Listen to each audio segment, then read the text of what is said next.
మీ పిల్లలకు ఒకవేళ తెలియక అల్లర్చిల్లరు ఏదైనా వ్యవహారాలు చేస్తే పెద్ద మనిషిగా మీరు వాళ్ళకి చెప్పాలి కదా, కుటుంబ పెద్దగా, పార్టీ అధ్యక్షుడిగా. ఇది మంచి పద్ధతి కాదు, 10 ఏళ్ళు మనం నడిపినాం, ఇవన్నీ వ్యవహారాలు పెండింగ్ ఉన్నాయి, మనం చేయలేకపోయినాం, వాళ్ళు ఏదో ప్రయత్నం చేస్తున్నారు, కొంత సమయం ఇవ్వాలి, ఎందుకు ఇట్లా మీరు ఏది పడితే అది మాట్లాడుతున్నారు. మన పిల్లలు స్కూల్లో పోయి పక్కల పిల్లల్ని కొట్టేస్తానో, ఆ పక్క పిల్లలు పెన్సిల్ రబ్బరు ఎత్తుకొస్తానో, తల్లిదండ్రులు మనం ఏం చెప్తాం, ఇట్లా తప్పు చేయొద్దు, పక్కోడు హోంవర్క్ చేసుకుంటూ ఆ నోట్బుక్లో పేజీలు చించుకొని చించి చెత్తబుట్టలు వేసిరు అనుకో, వీడు హోంవర్క్ చేయడు, పక్కోడు నోట్బుక్లో నేను స్కూల్లో ఉన్నప్పుడు చూసేది, క్లాస్ టీచర్కి నా హోంవర్క్ గురించి అడిగితే పక్కోళ్ళు చేసి మనం చేయకపోతే మనం తిడతారని కొంతమంది పిల్లలు మన నోట్బుక్ కాడబెట్టి పక్కకు పోగానే మనం చేసిన హోంవర్క్ పేజీలు చించేసి బయట వాడేసి వచ్చేటోళ్ళు.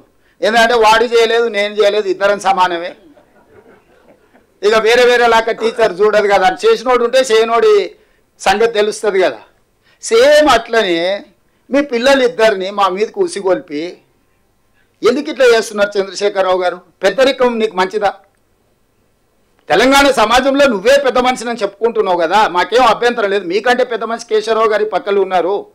అయినా మేము ఎప్పుడు కూడా కేశవరావు గారు కూడా మిమ్మల్ని ఏమి తక్కువ చేసినట్టో లేకపోతే మీరు చేస్తున్న తప్పని ఎప్పుడు అనలేదు కదా.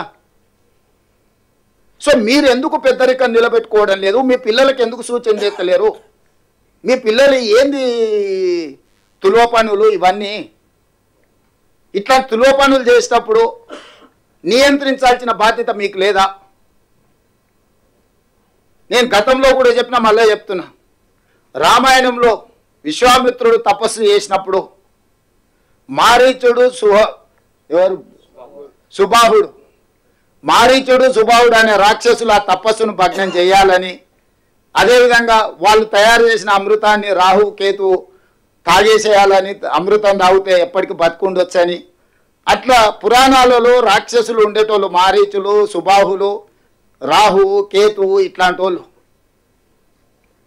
వాళ్ళని తయారు చేసి మా ప్రభుత్వానికి ఉసిగొల్పడము మీ పెద్దరికానికి మంచిదా? చంద్రశేఖరరావు గారు, మీరు ఆలోచన చెయ్యండి. మేము మిమ్మల్ని ఏం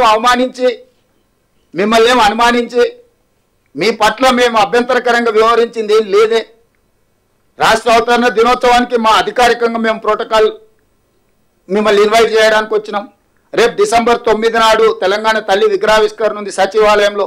మా హైదరాబాద్ ఇన్ఛార్జ్ మినిస్టర్ పొన్నం ప్రభాకర్ గారు, ఇతర శాసనసభ్యులు స్వయంగా వెళ్ళి ప్రధాన ప్రతిపక్ష నాయకుని ఆ కార్యక్రమానికి ఆహ్వానిస్తారు. మీరు రాండి.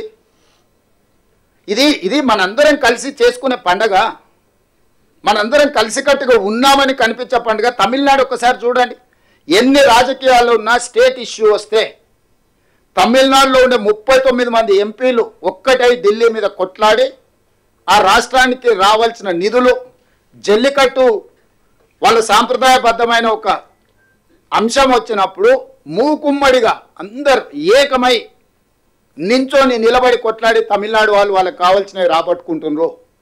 ఆ స్ఫూర్తి తెలంగాణలో ఎందుకు కొరవడుతుంది?